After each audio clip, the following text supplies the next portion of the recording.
For the last 8+ years, the so-called woke activists on the far left have labeled themselves as the party for women, right? They're all about women's rights. They have the women's marches. I mean, these are the individuals who literally ran an entire presidential campaign on the backbone of women's reproductive rights, otherwise known as unaliving your own child. But nevertheless, they self-proclaim themselves as the party for women. And yet, fast forward into 2025, and we have this.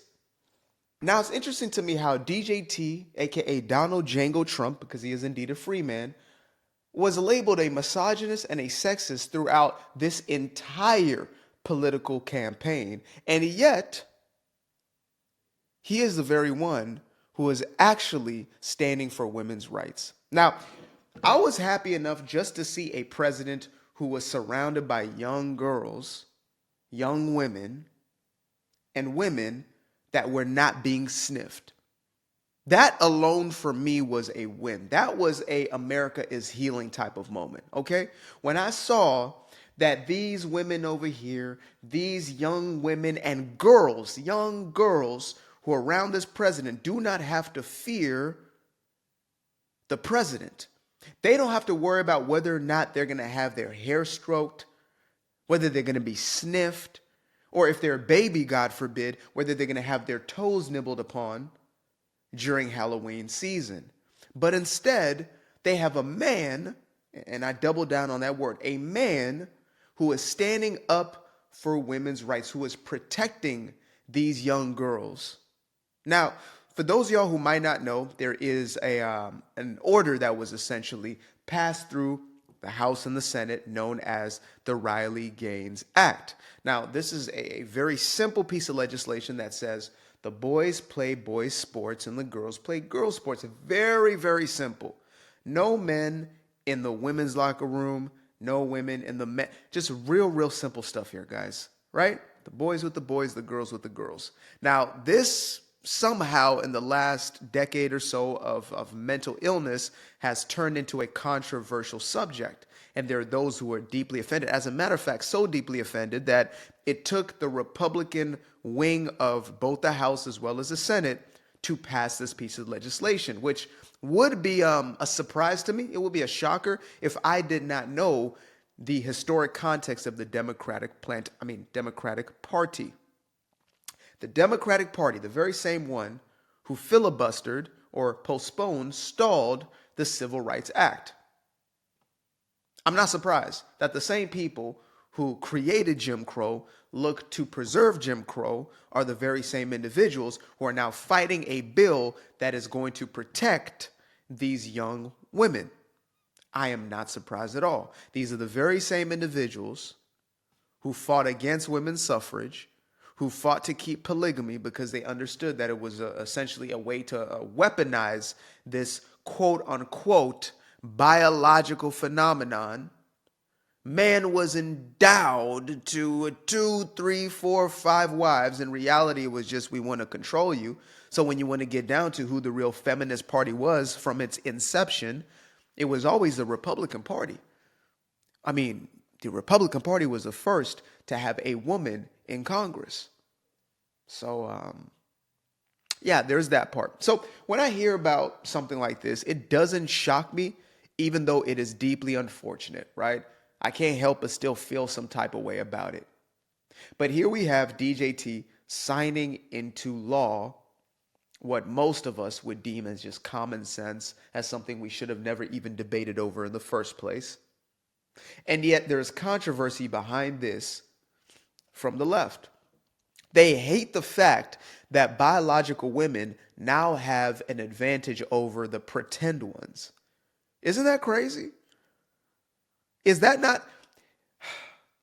I don't think, like some of those tweets or memes, it's like, I don't think you hate, the corrupt level. I don't think you hate the whatever it is enough. I don't think we deem this as insane enough. These are a small, tiny collective of individuals who were considered as mentally ill throughout history. They were considered as individuals who would be sooner admitted into an asylum than placed in the halls of Congress, or, God forbid, given this higher moral ground than the rest of us. This is a protected group of people. These are individuals whose rights must be preserved. These are individuals who are suffering from grave mental illness. Imagine if we normalize schizophrenia and we said that those who had schizophrenia were actually seeing the things that they were seeing, right? So they're having these delusions. They're seeing goblins, monsters, they're, whatever it is. I know that's obviously, it's a real surface level, shallow type of example. But let's just say they're having these wild delusions and illusions, and we have to conform to that. Instead of helping to treat these people, instead of helping to bring these people back to a place of mental stability, we not only egged it on, but we said, you know what? You guys need to be the main voice. You guys need to be in charge. You guys need to tell us what we need to do. And we're going to make a whole bunch of laws that make sure that you can do exactly that.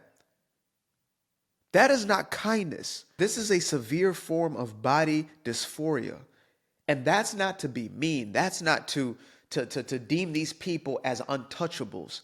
But instead, it is to recognize that this is an individual who is going through something and they need help. They don't need to be affirmed in it. What they need is to be warded into a place of reality. No pun intended on the warded part. But these are individuals who need to be motivated, inspired into a place where they can get some help, where they can come to realize that they are indeed in the correct body. Again, the fact that this is controversial and I even have to tiptoe around the subject a little bit just shows you how far we've gone. But we recognize this for eon, for millennia, from the beginning of time. If a child came to you and said, I feel like I'm at this, as a parent, as an adult, you would nod along and say, okay, cool. And you would just go about your day. You wouldn't have the kid come up to you talking about, oh, I'm a Tyrannosaurus Rex. And then you call into the doctor's office, book an appointment. 3 or 4 days later, 3 or 4 weeks later, your kid is now getting mini arm implants. They're now shortening their arms and getting sharp teeth implanted into their damn mouths. But yet this is exactly what we've allowed for. And so it puts those into danger who we're supposed to be protecting. And that's why DJT, he is a father figure. Because it takes a strong father figure to protect his daughter. And unfortunately, again, the party that said they were for women's rights, the women themselves voted against the protection of their own. I used to be afraid of the dark, place unknown like a heart in their heart. I used to see my life in the bar. Now the kids unchained, every shackle is lost. 2 steps in the moonlight, 2-step in the daytime. You just know when it feel right. You got a feeling the time's not. See you through those shades that I just threw on. Through my lenses, you just can't do no wrong. I fell in love with myself again. I fell in love with myself. I fell in love with the sunshine. I fell in love with the light. I fell in love with the full moon. I fell in love with the night. I can see the light again. I can see the light. You can see the life in him illuminate the night. I know the time is taking. A 3-6-5, that's a full rotation. I see you looking up, you know them constellations. Constantly gazing like house of praises, you get to praising.